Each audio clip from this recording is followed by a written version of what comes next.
Hello दोस्तों, आप सभी का स्वागत है मेरे YouTube चैनल पर।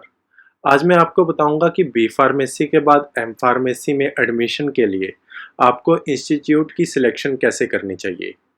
ये वीडियो जीपैट क्वालिफाइड और नॉन जीपैट दोनों स्टूडेंट्स के लिए है and this video is totally based on my perception and this perception is based on my experience in this field. आपके व्यूज़ अलग हो सकते हैं एम फॉर्म में एडमिशन के लिए। अगर आपके व्यूज़ अलग हैं तो कमेंट बॉक्स में ज़रूर शेयर कीजिए, हमें ये जानकर अच्छा लगेगा। अगर आप जीपैट क्वालिफाइड स्टूडेंट हैं तो आपका पहला फोकस होना चाहिए उन यूनिवर्सिटीज़ पर जो आपको अच्छी प्लेसमेंट दे सके। जैसे आईआईटी, बीएचयू, डिप्सार, नाइपर और आईसीटी अपने प्लेसमेंट के लिए काफ़ी जाने जाते हैं और इन यूनिवर्सिटीज़ की प्लेसमेंट के ऊपर मैं ऑलरेडी वीडियो बना चुका हूँ। अगर आपको वो वीडियो देखनी है तो मैं उन वीडियो का लिंक इस वीडियो की डिस्क्रिप्शन बॉक्स में दूंगा। दोस्तों, ऐसा भी नहीं है कि इन यूनिवर्सिटीज़ में जो सभी स्टूडेंट हैं उन सभी का प्लेसमेंट हो जाता है। काफ़ी लोगों को नहीं भी होता है, लेकिन उन स्टूडेंट्स को इतना एक्सपोजर मिल जाता है कि उनको थोड़ी डायरेक्शन मिल जाती है अपने फ्यूचर के लिए। तो आपका फर्स्ट पॉइंट हमेशा ये रहना चाहिए कि आप उन यूनिवर्सिटी पे फोकस करें जहाँ की प्लेसमेंट अच्छी है। और आपका नेक्स्ट सिलेक्शन पॉइंट होना चाहिए ब्रांच और सब्जेक्ट। तो आपको देखना है कि आपकी फेवरेट ब्रांच आपको किस इंस्टीट्यूट में मिल रही है। फॉर एग्जाम्पल, मुझे चाहिए फार्मास्यूटिकल केमिस्ट्री, तो आईआईटी बीएचयू में अगर मुझे फार्मास्यूटिक्स मिल रही है और डिप्सार में फार्मास्यूटिकल केमिस्ट्री, तो मैं डेफिनेटली डिप्सार की तरफ जाऊंगा क्योंकि दोनों का प्लेसमेंट एक जैसा है। कुछ लोग होते हैं जो फार्मेसी ब्रांच से इतने खुश नहीं होते, वो अपनी फील्ड चेंज करना चाहते हैं। तो आईआईटी बीएचयू में आपके पास चांस है कि इस फील्ड से आप बाहर निकल सके क्योंकि वहाँ पे बीटेक के लिए काफ़ी सारी आईटीज कंपनीज आती हैं जिसमें आप इंटरव्यू के लिए बैठ सकते हैं अगर आपके स्किल्ड मैच होते हैं। फार्मास्यूटिकल मैनेजमेंट भी एक ऐसा फील्ड है जिसमें आप मैनेजमेंट लाइन में निकल सकते हैं। तो नाइपर मोहाली का फार्मास्यूटिकल मैनेजमेंट काफ़ी स्ट्रॉन्ग है और वहाँ के काफ़ी बच्चे अच्छी पोजीशन पे सिलेक्ट भी हुए हैं। दोस्तों, नाइपर में काफ़ी सारी ब्रांचेस है जिनका कहीं कोई मतलब नहीं है। जैसे फार्मेसी प्रैक्टिस, इसमें क्या ही प्लेसमेंट होती होगी। और फार्माको इन्फॉर्मेटिक्स तो मेडिसिनल केमिस्ट्री का खुद एक पार्ट है। और ऐसे ही फार्मास्यूटिकल एनालिसिस की बात करूं तो pharmaceutical analysis generally medicinal chemistry के लोग करते ही हैं, वो भी एचपीएलसी, मास स्पेक्ट्रोस्कोपी और एनएमआर डेली बेसिस पे करते हैं। ऐसी डिफरेंट फार्मास्यूटिक्स की ब्रांच खोली हुई है, फार्मुलेशन, बायोटेक्नोलॉजी, ये सब फार्मास्यूटिक्स के अंडर ही आती है। तो अब आपको देखना है कि आपको आपकी फेवरेट ब्रांच मिल रही है या नहीं और किस ब्रांच में प्लेसमेंट ज़्यादा होता है और फ्यूचर में करियर अच्छा है। बहुत सारी ऐसी सेंट्रल यूनिवर्सिटीज़ हैं और स्टेट यूनिवर्सिटीज़ हैं जहाँ पर प्लेसमेंट नाम की चीज़ नहीं होती।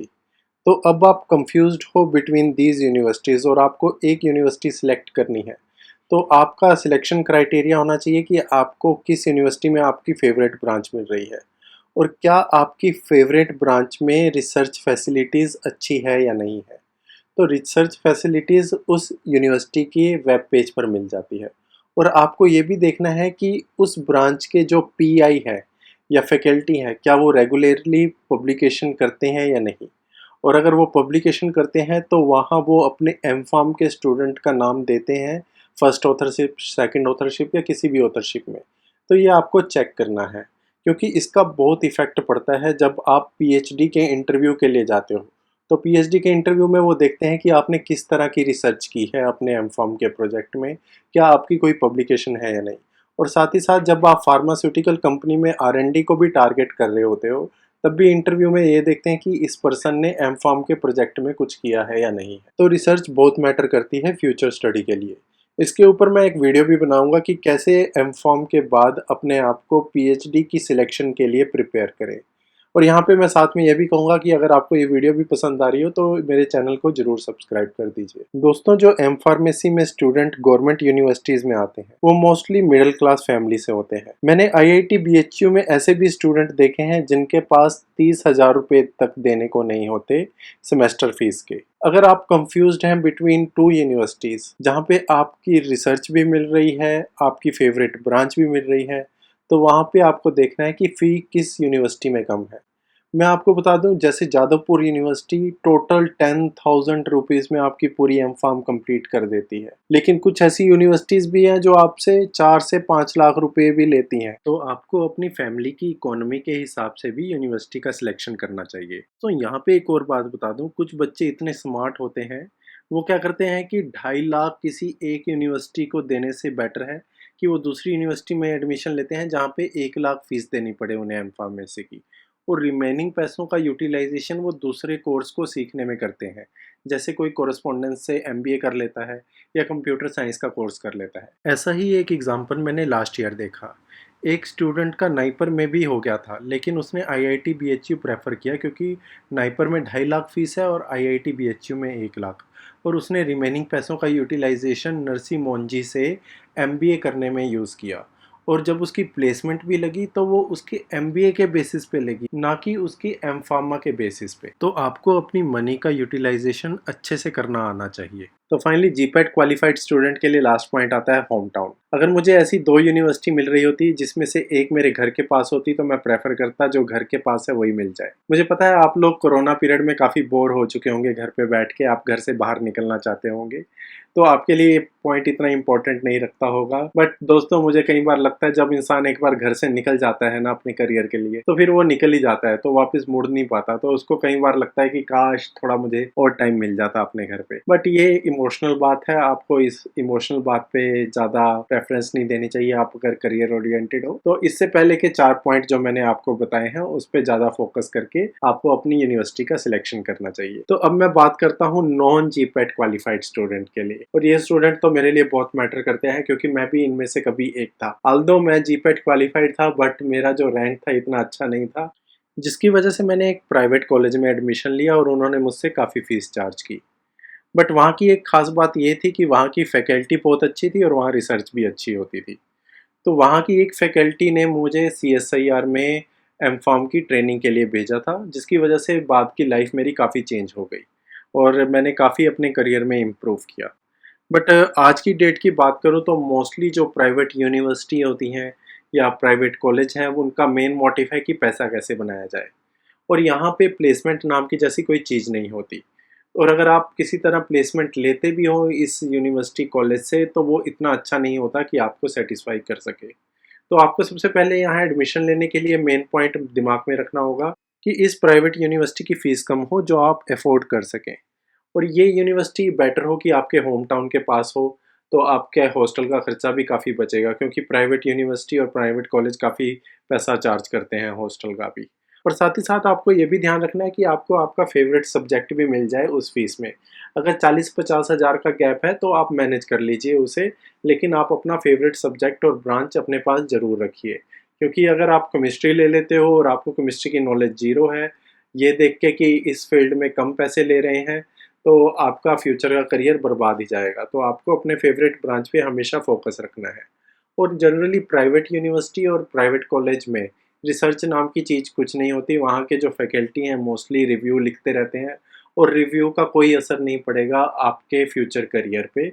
आपकी जो पीएचडी या किसी फार्मास्यूटिकल कंपनी में सिलेक्शन होती है वो आपके रिसर्च आर्टिकल पर होती है, ना कि रिव्यू आर्टिकल पर। तो यहाँ पे रिसर्च नाम की चीज़ भी भूल जाए। तो यहाँ से आप अपना करियर कैसे बना सकते हैं? तो यहाँ का सबसे इम्पोर्टेंट पॉइंट जो आपको अपने दिमाग में रखना है, time for self. Mostly private university और प्राइवेट कॉलेज आपको पास कर देते हैं और कई बार अच्छे मार्क्स भी देते हैं। लेकिन अब आपको यहाँ पे अपने टाइम का अच्छे से यूटिलाइज़ करना चाहिए। तो आपको यहाँ पर बैठ के सोचना चाहिए कि आप लाइफ में क्या करना चाहते हैं। अगर आप गवर्नमेंट जॉब अप्लाई करना चाहते हैं तो आप UPSC, SSC, pharmacist, drug inspector, किसी और गवर्नमेंट एग्ज़ाम की प्रिपरेशन कर सकते हैं। लेकिन ऐसा तो है नहीं कि ये जॉब एक दिन में मिल जाती है, इसके लिए भी बहुत टाइम लगता है। आपको फाइनेंशियली स्टेबल तो होना ही पड़ता है। तो इसके लिए आप क्या कर सकते हैं, आप अपनी एम-फार्म सेकंड ईयर की ट्रेनिंग किसी भी इंडस्ट्री में लगवा लीजिए। आपको जनरली प्राइवेट यूनिवर्सिटी और कॉलेज मना नहीं करेंगे, वो आपको नो ऑब्जेक्शन सर्टिफिकेट दे देंगे। क्योंकि उन्हें अच्छा लगता है कि उनका एक स्टूडेंट किसी इंडस्ट्री में गया है ट्रेनिंग के लिए, सो दैट कि वो अपने ब्रोचर में लिख सके कि हमारा स्टूडेंट ट्रेनिंग के लिए गया है। तो आप वो नो ऑब्जेक्शन सर्टिफिकेट ले लीजिए और इंडस्ट्रियल ट्रेनिंग के लिए चले जाइए। वहाँ जाके अच्छा परफॉर्म कीजिए, और वहाँ के जो इंडस्ट्री के लोग होते हैं वो आप पे डिपेंडेंट हो जाएंगे। तो जब आप उस इंडस्ट्री से अपनी ट्रेनिंग कंप्लीट करके वापस आओगे तो वो आपको मिस भी करेंगे और कई बार ये भी कहेंगे कि तो इस इंडस्ट्री में अप्लाई कर ले। तो यहाँ से आप अपनी प्लेसमेंट गेन कर सकते हो। दूसरा पॉइंट ये है कि आप किसी भी सीएसआईआर लैब में अपनी ट्रेनिंग के लिए अप्लाई कर सकते हैं। तो मुझे सीएसआईआर लैब की ट्रेनिंग ने ही बहुत बेनिफिट दिया था। वहाँ जाके मुझे कई ऐसी बातों का पता चला जो मुझे as a M pharm student अगर नाइपर आईआईटी में होता तो भी नहीं पता चलती। तो वहाँ जाके मुझे काफ़ी हेल्प मिली मुझे पीएचडी लेने में। तो आपको अपने सेकंड ईयर के प्रोजेक्ट में ऐसे ही किसी बड़े साइंटिफिक इंस्टीट्यूट में अप्लाई करना है ट्रेनिंग के लिए। और साथ ही साथ प्राइवेट यूनिवर्सिटी और कॉलेजेस में आपको ज़्यादा कुछ इतना पढ़ना नहीं पड़ता, कम भी पढ़ोगे तो भी आप पास हो जाओगे। तो यहाँ पे आप बैठ के कॉम्पिटिटिव एग्जामिनेशन की तैयारी कीजिए। यहाँ पे अच्छे अच्छे इंस्टीट्यूट के बच्चे बिजी होते हैं प्लेसमेंट के लिए या प्रोजेक्ट में, उस समय आप नेट के एग्ज़ाम की प्रिपरेशन कर सकते हैं और उस एग्ज़ाम को क्लियर करके डायरेक्ट पीएचडी में एडमिशन ले सकते हैं। अगर आप फ़ॉरेन को भी फोकस करना चाहते हैं तो जीआरई, आईएलटीएस और टॉफल का भी प्रिपरेशन कर सकते हैं। तो दोस्तों, ऐसा नहीं है कि आपका जीपैट क्लियर नहीं है तो आप डीमोटिवेट हो जाओ। आप अगर देखो तो आप कहीं से भी अपने करियर के ऑप्शन ढूंढ सकते हो और लाइफ में आगे बढ़ सकते हो। मैंने खुद एमफार्म प्राइवेट इंस्टीट्यूट से करके उसके बाद अपने करियर को इम्प्रूव किया है और वहाँ से मैं अमेरिका तक गया हूँ। और अमेरिका से जब मुझे वापस आना था इंडिया तो मेरे पास आईआईटी, सीएसआईआर और बहुत अच्छी अच्छी यूनिवर्सिटी की जॉब थी। तो दोस्तों, ये था मेरा आज का वीडियो कि आपको कैसे इंस्टीट्यूट की सिलेक्शन करनी है बी फार्मेसी के बाद एम फार्मेसी में एडमिशन के लिए। अगर आपको मेरी आज की वीडियो पसंद आई हो तो प्लीज़ इसे शेयर कीजिए अपने दोस्तों के साथ। कमेंट सेक्शन में बताइए कि आपका व्यू पॉइंट कैसा है इंस्टीट्यूट सिलेक्शन में, और मेरे चैनल को ज़रूर सब्सक्राइब कर दीजिए please. Thank you for watching the video.